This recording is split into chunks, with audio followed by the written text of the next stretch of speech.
6 waktu Indonesia Tengah. Inilah Radio Republik Indonesia Bau-Bau dengan Warta Kepton, berita seputar Kepulauan Buton. Untuk bantuannya tergantung hasil asesmen. Jadi bisa untuk kebutuhan hidup layak semacam sembako, nutrisi dan lain sebagainya. Dalam menyelenggarakan pemerintahan daerah yang tertib, efisien, efektif, transparan, dan bertanggung jawab dengan rasa keadilan, kepatutan, manfaat untuk masyarakat.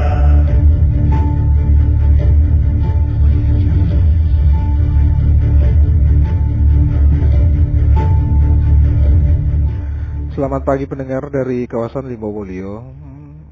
Tangan apa ada? Kami sampaikan pokok-pokok berita. Pemerintah Kabupaten Buton Selatan mendapatkan kuota pemerlu pelayanan kesejahteraan sosial atensi sebanyak 116 penerima.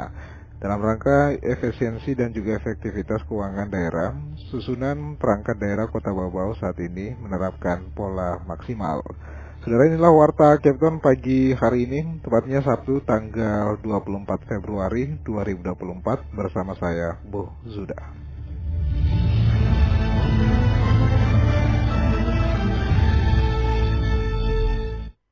Kita ke berita yang pertama. Pemerintah Kabupaten Buton Selatan mendapatkan kuota pemerlu pelayanan kesejahteraan sosial atensi sebanyak 116 penerima. Selengkapnya reporter RRI Bau-Bau, Waude Nurliani melaporkan. Dalam menyelenggarakan pemerintahan daerah yang tertib, efisien, kuota pemerlu pelayanan kesejahteraan sosial PPKS asistensi rehabilitasi sosial atensi di Kabupaten Buton Selatan sebanyak 116 penerima manfaat dari 6 klaster. Kepala Bidang Rehabilitasi Sosial Dinas Sosial Kabupaten Buton Selatan Haryadi menyebutkan kelompok penerima terbagi dalam 6 kategori. Pertama, klaster anak sebanyak 9 penerima manfaat, lanjut usia 30 orang, penyandang disabilitas 60 penerima, korban bencana dan kedaruratan 3 penerima, dan nafsa 10 penerima. Sementara untuk kategori PPKS nafsa atau pengguna narkotika dan zat adiktif lainnya, Dinas Sosial belum mengantongi data sehingga sementara kuotanya tersisa 106 penerima manfaat. Untuk bantuannya tergantung hasil asesmen. Jadi bisa untuk kebutuhan hidup layak semacam sembako, nutrisi dan lain sebagainya. Tergantung masing-masing klaster, bukan ada klaster anak, klaster lansia, klaster disabilitas, korban bencana dan daruratan.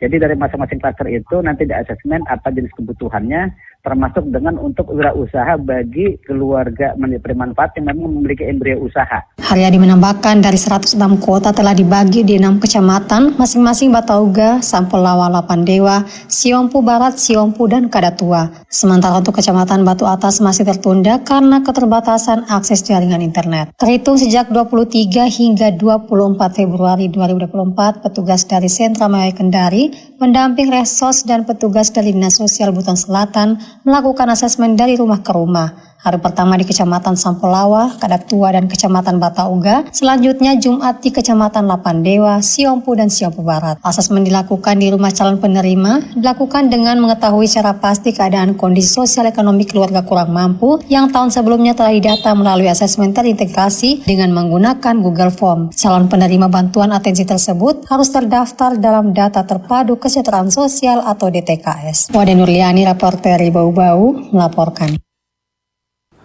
Saudara Sekretaris Daerah Kabupaten Buton, Asnawi Jamaludin mewakili PJ Bupati Buton melantik dan mengambil sumpah jabatan 2 pejabat pimpinan tinggi Pratama lingkup pemerintah Kabupaten Buton pada Kamis kemarin di Pasar Wajo.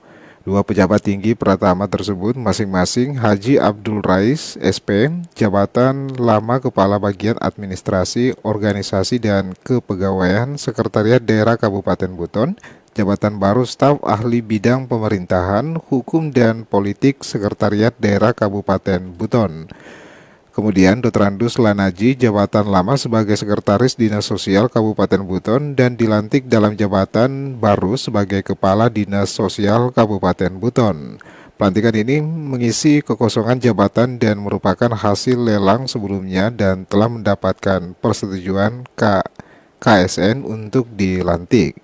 Asnawi meminta para kepala OPD termasuk yang baru saja dilantik untuk terus bekerja, jalankan tugas dengan sepenuh hati, semangat dan etos kerja baik agar bisa memberikan kontribusi dan pelayanan baik bagi organisasi maupun bagi masyarakat. Anda sedang mendengarkan Warta Kepton, berita seputar Kepulauan Buton. Pendengar, dalam rangka efisiensi dan efektivitas keuangan daerah, susunan perangkat daerah Kota Bau-Bau saat ini menerapkan pola maksimal. Mengenai hal ini, Hairul Mulku melaporkan. Dalam menyelenggarakan pemerintahan daerah yang tertib, efisien, efektif, transparan, dan bertanggung jawab dengan rasa keadilan, kepatutan, manfaat untuk masyarakat. Penjabat Wali Kota Bau-Bau Muhammad Rasman Manafi menyebutkan dalam rangka efisiensi dan efektivitas keuangan daerah, susunan perangkat daerah Kota Bau-Bau saat ini menerapkan pola maksimal. Hal ini sesuai dengan hasil evaluasi Gubernur Sulawesi Tenggara tentang rekomendasi penataan perangkat daerah di lingkungan pemerintah Kota Bau-Bau. Olehnya itu, Pemkot Bau-Bau saat ini tengah mengajukan perubahan peraturan daerah terkait perampingan atau penggabungan sejumlah urusan pemerintahan daerah dengan mensinkronkan rumpun urusan pemerintahan. Atas rancangan peraturan daerah tentang perubahan kedua atas peraturan daerah nomor 5 tahun 2016 tentang pembentukan dan susunan perangkat daerah Kota Bau-Bau. Semoga pembahasan rancangan peraturan daerah ini dapat menjadi upaya dan ikhtiar kita, kami, dan semua dalam menyelenggarakan pemerintahan daerah yang tertib, efisien, efektif, transparan, dan bertanggung jawab dengan rasa keadilan, kepatutan, manfaat untuk masyarakat, serta ketaatan pada peraturan undang-undang yang berlaku. Sebelumnya, lanjut Rasman Manafi, pemerintah Kota Bau-Bau juga telah melakukan penyederhanaan struktur organisasi 2 level dengan mengganti atau mengalihkan jabatan administrasi ke jabatan fungsional yang berbasis pada keahlian, keterampilan, dan kompetensi. Untuk mewujudkan pemerintahan yang lebih profesional, lincah, dan dinamis, sehingga dibutuhkan mekanisme kerja baru guna membangun budaya kerja yang lebih relevan di era digitalisasi. Oleh karena itu, pelaksanaan tugas pemerintahan telah dilaksanakan oleh pejabat fungsional, sehingga tidak diperlukan lagi perangkat daerah yang gemuk dan miskin fungsi. Perampingan dengan menggabungkan sejumlah organisasi perangkat daerah ini, kata Muhammad Rasman Manafi, sejalan dengan perkembangan dinamika sosial kemasyarakatan dan tuntutan perubahan kebijakan serta regulasi di level pemerintah pusat dan daerah, sehingga penataan perangkat daerah di lingkungan pemerintah Kota Bau-Bau perlu dilakukan untuk mewujudkan birokrasi yang handal, proporsional, dan tangguh sesuai dengan kebutuhan organisasi dengan memperhatikan kemampuan keuangan daerah. Reporter RRI Bau-Bau, Hairul Mulku melaporkan. Saudara, kita beralih ke berita yang terakhir. Sekretaris Daerah Kabupaten Buton Utara, Muhammad Hardi Muslim, mengingatkan jajarannya terkait pentingnya peningkatan kompetensi, penyamaan persepsi, dan juga pemahaman dalam penyusunan laporan penyelenggaraan pemerintah daerah atau LPPD yang merupakan urusan wajib dan rapor kinerja kepala daerah setiap tahunnya. Diharapkan setiap OPD dapat menyajikan data yang valid dan laporan capaian kinerja secara objektif yang menggambarkan capaian indikator kinerja pemerintah daerah. Muhammad Hardi Muslim juga mengapresiasi peningkatan laporan LPPD Buton Utara setiap tahunnya dari 2,75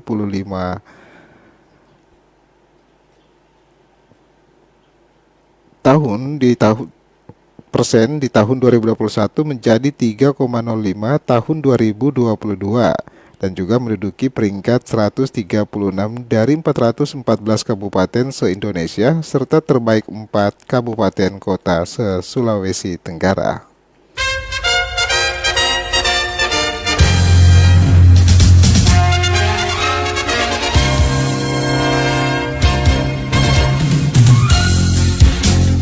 Pendengar, sebelum kami akhiri, kami sampaikan pokok-pokok berita. Pemerintah Kabupaten Buton Selatan mendapatkan kota pemerlu pelayanan kesejahteraan sosial atensi sebanyak 116 penerima. Dalam rangka efisiensi dan efektivitas keuangan daerah, susunan perangkat daerah Kota Bau-Bau saat ini menerapkan pola maksimal. Pendengar, demikianlah Warta Kepton pagi hari ini. Mewakili kerabat kerja yang bertugas, kami ucapkan terima kasih atas perhatian Anda dan tetaplah bersama kami di RRI Bau-Bau untuk memperbarui informasi Anda di sepanjang pagi ini.